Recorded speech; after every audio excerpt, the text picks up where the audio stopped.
28 Years Later was just absolutely insane. So let's get into this.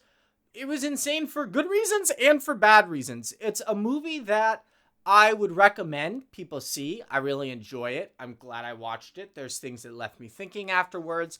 And even if there are things that didn't necessarily land for me, I think there are a lot of interesting choices being made, and we don't always get to see that in movies this big. So I appreciate that, and I would highly recommend seeing this movie, just first and foremost, to see how you react to it. Now, that being said, this is a Danny Boyle movie. It's written by Alex Garland. The creative team from the original 28 Days Later is back, thankfully, because they weren't involved with 28 Weeks Later, and that movie's a stinky pile of shit. In fact, 28 Years Later throws it out the window, retconning Weeks entirely. It never happened now, and that's fine.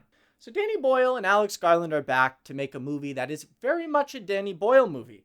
There's certain shots and choices in this movie that had me thinking, wow, this is awesome. This looks amazing, especially combined with the music. The score in this movie was phenomenal. But there were many times where the editing and the shot choices just simply fell flat. They didn't work, especially when you start to insert these insane digital zooms and pans. I actually laughed at one point. It was just so over the top and ridiculous. It's adding a lot to the intensity of the situations, don't get me wrong, but there are times where I could not believe what I was watching. It was just absolutely ridiculous.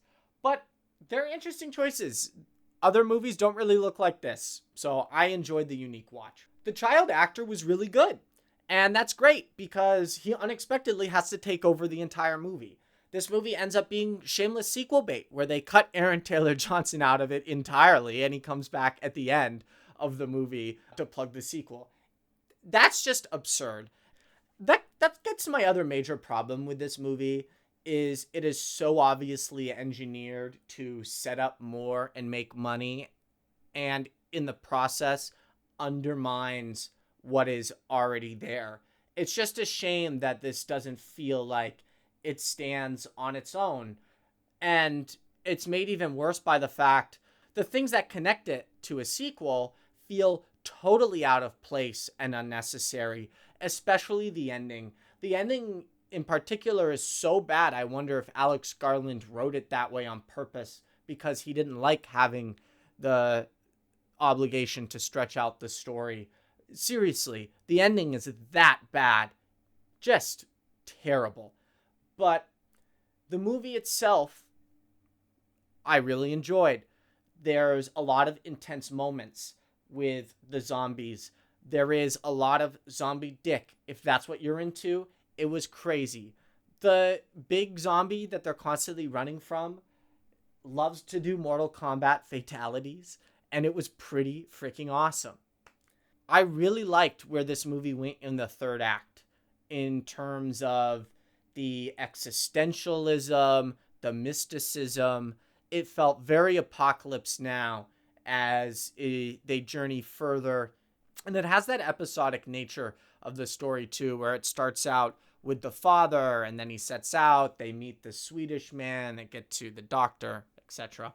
One problem I do have with a lot of Alex Garland's work is I have a hard time pulling all of his writing together. I think that there's a lot of ideas that he drops in his movies but doesn't fully explore. And that isn't necessarily a bad thing. This movie isn't trying to give you in-depth essays on all of these things, but I do feel that he inserts weighty topics without fully fleshing them out in the story. And I think that part of the reason that really sticks out here too is the narrative shift between the first act and then what happens in the rest of the movie. It just feels like there are a lot of underdeveloped pieces here, and I'm not sure it really comes together as a cohesive work. And that could be very much in part to the fact that it's already been planned to have a trilogy. This is just ridiculous. Come on, please stop.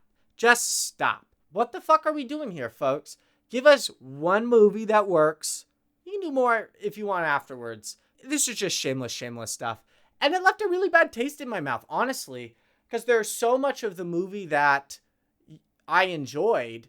For it to end the way that it did and recontextualize everything as just shameless. I keep saying that, but just shameless sequel bait. It's embarrassing, honestly, and I can't help but feel that's why Alex Garland wrote it the way he did. Now that I've said that really negative stuff, it feels funny to say, yeah, the performances were great. The movie, I really enjoyed it. The music was awesome. The cinematography and editing made a lot of interesting choices, and it's worth the watch. All of those things are true. I'm just really sick of these shallow attempts at starting ongoing series. It feels just like a money grab.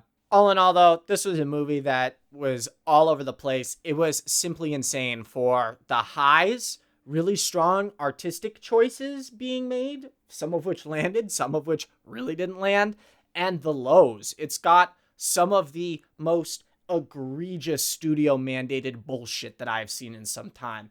It's quite a mixed bag, but it's something that I'd highly recommend watching. And I do think that there's a lot for general audiences to enjoy, but also a lot for them to be scratching their heads over. And I wouldn't be surprised if the way it goes after the first act makes a lot of people just tune out entirely forever.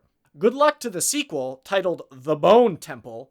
Just a reminder, like and subscribe. I come out with new movie reviews every week. I also do video essays about great older movies that I love, serious in-depth analysis. You can check out a video right here I made about Taxi Driver, and there will be more of those to come.